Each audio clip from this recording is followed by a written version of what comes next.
तो आर्थिक नियोजन जो है वो योजनाओं के पैसे कम करके नहीं होगा।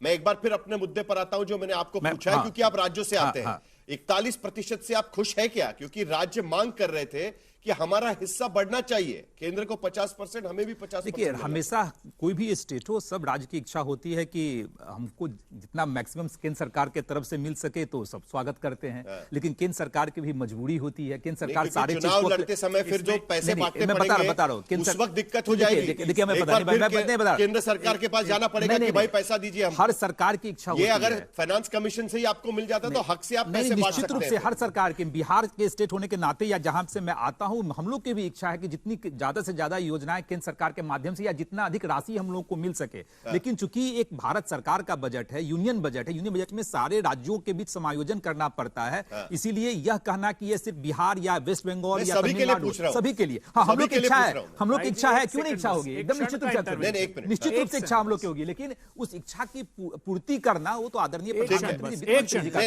एक मिनट आशुतोष, हर बार जब बजट आता है कोई ना कोई चुनाव होता है और हर बार हम ढूंढने की कोशिश करते हैं कि भाई इस बार चुनावी राज्य के लिए क्या है। बिहार के चुनाव तक तो कुछ ना कुछ निकल कर आ रहा था, इस बार 5 राज्यों के चुनाव है।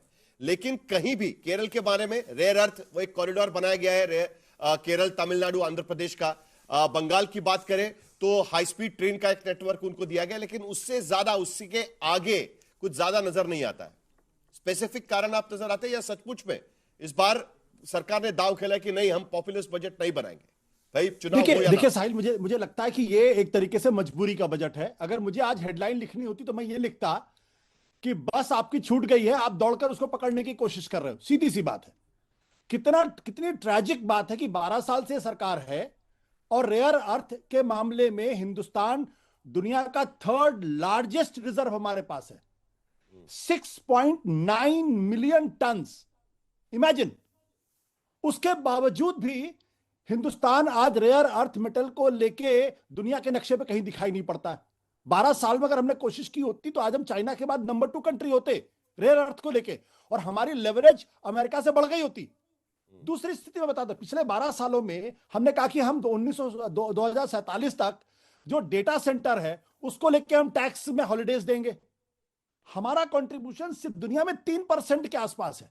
अगर हमने पिछले 12 सालों में कोशिश की, अभी देखिए ना, विशाखापट्टनम में आ रहा है डेटा सेंटर, बाकी जगह पर भी डेटा सेंटर। ये सबसे बड़ी बात इस बजट के जरिए रखी गई है। तो फ्यूचरिस्टिक बजट इसीलिए के लिए तो कहने की बात हो रही है। चाइना ने चाहे आर्टिफिशियल इंटेलिजेंस का मामला हो, रेयर अर्थ मेटल का मामला हो, सेमीकंडक्टर का मामला हो, एआई चिप्स का मामला हो, आज से 15-20 साल पहले कोशिश की। हम लेकिन फिर भी मेरे सवाल पर एक बार फिर मैं लौटता हूं। इस बार 5 चुनावी राज्य, लेकिन उनका जिक्र उतना नहीं जितना पहले हमें दिखाई देता था। क्या इस बार सचमुच सरकार चाहती है कि पॉपुलिस्ट बजट नहीं होगा, आगे की प्लानिंग करनी होगी, या जो होगा वो 28 में देखा जाएगा? देखिए, मैंने कहा ना कि सरकार को मजबूरी में कदम उठाने पड़े। हमने चूंकि वो बस मिस कर दी, इसलिए पकड़ने की कोशिश कर रहे हैं। अब इसको आप देखिए, कुछ लोग इसको इस तरीके से इंटरप्रेट कर सकते हैं क्योंकि तमिलनाडु में चुनाव है, केरला के अंदर चुनाव है, इसलिए सरकार जो है वहां पे जो है रेयर अर्थ कॉरिडोर की बात कर रही है। हकीकत क्या है कि जहां पर उसका रिजर्व होगा वहीं तो आप जाके कॉरिडोर बनाने की कोशिश करेंगे। ये कॉरिडोर आज से 10 साल पहले क्यों नहीं बनाने की कोशिश की? मेरा सवाल प्रोफेसर मिश्रा। साहिल जी, हम बड़े गौर से सुन रहे थे परफॉर्मेंस को लेकर जी, कि आप इतना बजटरी एलोकेशन किए, और अब आपने अभी चर्चा शुरू की है कि स्टेट गवर्नमेंट का भी एक जिम्मेदारी है परफॉर्मेंस में। यदि स्टेट गवर्नमेंट को वो ड्रिंकिंग वाटर पे दिया गया है तो वो लोग यूज नहीं कर पा रहे हैं, उनके कैपेसिटी नहीं है, स्टेट गवर्नमेंट फेल कर रहे हैं। तो वो भी तो आपको सोचना पड़ेगा कि स्टेट गवर्नमेंट को कैसे जगाएं, उनकी कैपेसिटी कैसे बढ़ाएं। लेकिन सबसे हिडन बात जो आप बोल रहे हो कि क्या है, जो चुनाव राज्य आप कर रहे थे, हर एक राज्य में ध्यान देकर उन्होंने मेडिकल टूरिज्म का बात किया, आयुर्वेदा का बात किए, ट्रेडिशनल मेडिसिन के बात किए। ये सब कहां? केरला में मैक्सिमम है, हमारे कंट्री में मैक्सिमम वहां पर है, और उनको मैक्सिमम फायदे मिलेंगे।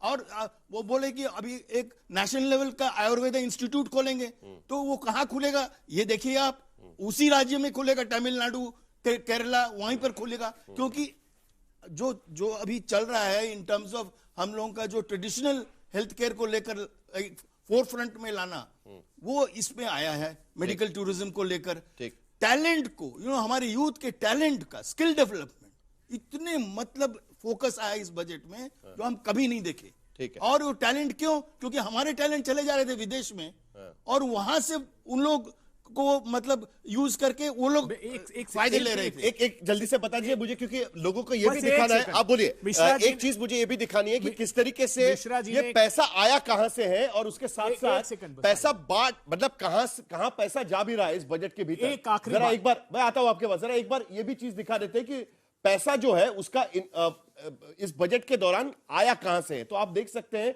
कि आमदनी वित्तीय वर्ष 26 में सबसे ज्यादा आमदनी उधारी और अन्य से यहां पर आई हुई है। पूंजीगत प्राप्तियों में 2%, आयकर से 21% और जीएसटी से 15% आई हुई है। कस्टम से 4%, गैर टैक्स राजस्व से 10%, कॉर्पोरेशन टैक्स 18% और एक्साइज ड्यूटी से 6%। लेकिन यह पैसा जाएगा कहां, यह भी हम आपको दिखा देते हैं। इसमें अगर हम देखें तो आउटफ्लो जो रुपीस का हो रहा है वो खास करके सबसे ज्यादा केंद्रीय सेक्टर योजनाओं में 17% जाएगा, वित्त कमीशन अन्य ट्रांसफर्स में 7% जाएगा, टैक्स शुल्क में राज्यों का हिस्सा 22%, ब्याज भुगतान में 20% तक, रक्षा में 11%, सब्सिडी में 6%, केंद्रीय प्रायोजित योजनाओं में 8% और पेंशन में 2% जाएगा। सवाल यहां पर ही यही आता है अभय दुबे जी कि देखिए आज की स्थिति में भी सरकार केंद्रीय योजनाओं पर उस तरीके से खर्चा कर रही है, आमदनी के भीतर 17% तक उसमें खर्चा हो रहा है आज की स्थिति एक बहुत अच्छा सवाल मिश्रा साहब ने कहा जी। कि राज्य सरकारों का भी दायित्व है। हाँ। नीतीश कुमार साहब ने बाकायदा 12 पन्नों की चिट्ठी लिखी इनकी सरकार ने, ठीक। और ये कहा कि मोदी जी आप हमारी जो ग्रांट सेंट्रल स्पॉन्सर्ड स्कीम की है ठीक। वो 60-40 कर दिया है, हमारे पास मैचिंग ग्रांट का पैसा नहीं होता, 3.5 लाख करोड़ रुपए सरेंडर किए। अभी जब हम डिस्कशन कर रहे हैं तो मैं जिस राज्य से आता हूं मध्य प्रदेश, वहां पर सेंट्रल स्पॉन्सर्ड स्कीम का पैसा है 68,619 करोड़ रुपए, ठीक। केंद्र को देना है 44,000 करोड़, मोदी जी ने दिया है आज दिनांक तक सिर्फ 9,000 करोड़। ठीक है अभय दुबे तो जल्दी कहां से से जवाब लेंगे, राज्य समय खत्म हो रहा है मेरे पास। जफर इस्लाम जी जवाब दीजिए। राज्यों को लेकर भी यह सवाल उठता है कहीं ना कहीं कि भाई उनका हिस्सा कब मिलेगा। 16 फाइनेंस कमीशन में भी उनको अपना मौका नहीं मिल पाया है, और आज की स्थिति में जो कहा जा रहा है कि केंद्र और राज्य की स्कीम्स, केंद्र की भूमिका नहीं मिलती है। जल्दी से 30 सेकंड है मेरे पास। नहीं, ये सच्चाई नहीं है। देखिए हमारा जो है जो एलोकेशन दिया है स्टेट को सपोर्ट रहा है, हिस्टोरिकली बैक टेस्टिंग कीजिएगा तो आपको अंदाज होगा कि मोदी सरकार ने सबसे ज्यादा स्टेट को जो है सपोर्ट किया है। और आप देखिए पिछले बजट पे भी एक बड़ा जो एलोकेशन था वो स्टेट के इंफ्रास्ट्रक्चर डेवलपमेंट के लिए था, लेकिन कहीं ना कहीं स्टेट और सेंटर के बीच में जो, इसलिए कि डेवलपमेंट अकेले नहीं हो सकता। आप जल मिशन के बारे में बात कर रहे थे और भी प्रोजेक्ट के बारे में बात करते थे, जब तक स्टेट एक्टिव नहीं होगा, बहुत प्रोडक्टिव नहीं होगा, ये सारे मिशन में कहीं ना कहीं थोड़ी कमी रह जाएगी। खर्चा करने के लिए स्टेट का सपोर्ट जरूरी है, और कहीं ना कहीं वो सपोर्ट स्टेट को थोड़ा, मिशनरी को थोड़ा और एक्टिवेट करना चाहिए। इसलिए स्टेट सेंटर का रिलेशनशिप और स्टेट सेंटर का भागीदारी जो है उसके साथ साथ इस पर भी दरअसल नजर रखना बहुत जरूरी होगा, क्योंकि फाइनेंस कमीशन के रिपोर्ट में बार बार यह आता है कि राज्य सरकार भी अपना फिस्कल रिस्पॉन्सिबिलिटी किस तरीके से निभाती है और उस पर भी ध्यान रखना जरूरी होता है। लेकिन इस बार का बजट सचमुच में एक पॉपुलिस्ट बजट के तौर पर नहीं देखा जाना चाहिए। कई सारे नए मुद्दे उसमें आए हुए हैं। स्किलिंग को लेकर सबसे बड़ी बातें इस बजट पे की गई है। अगला बजट वो राह पर जाता है कि नहीं, उस पर भी नजर रहेगी।